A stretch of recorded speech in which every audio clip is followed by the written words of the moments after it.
उधर तहरीक इंसाफ अदालत उस्मा से इंसाफ के लिए पूरी उम्मीद है। बैरिस्टर गौहर ने कहा कि मखसूस नशिस्तें हकदारों को ही मिलेंगी। हमने बरवा के इलेक्शन कमीशन में PTI की लिस्टें जमा करा दी थी।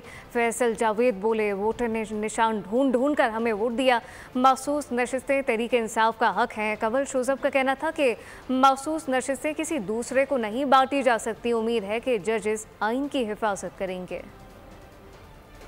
पार्टी को ये सीटें मिलेगी जिस पार्टी के वोटरों ने उस पार्टी को वोट दिया है, यही हमारा मुतालबा है। हमें सुप्रीम कोर्ट से उम्मीद है इंशाअल्लाह ताला कि ये हमारी सीटें हमारी बहनों को और हमारे नॉन मुस्लिम भाइयों को इंशाअल्लाह ताला मिलेगी। पहले कैंडिडेट वोटर को ढूंढता था, मैंने उसको वोट देना है। सिर्फ ये बताओ, बैंगन निशान कोई निशान भी है, उसने इतनी मंशा को उसने इज़हार किया, एक्सप्रेस किया। जो मखसूस नशिस्तें हैं, ये मखसूस नशिस्तें किसी ख़ास के लिए नहीं होती। जिसे अवाम मुंतखब करता है उसी के लिए ये मखसूस नशिस्तें होती हैं। अक़लियतों की और ख़वातीन की जो मखसूस नशिस्तें हैं वो इंशाअल्लाह उनको मिलेंगी। ये उनका राइट है कि ये हमारा हक था।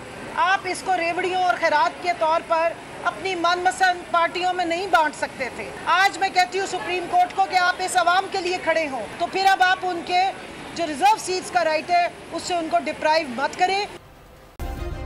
सब्सक्राइब करें और बेल दबाएं ताकि कोई खबर रह न जाए।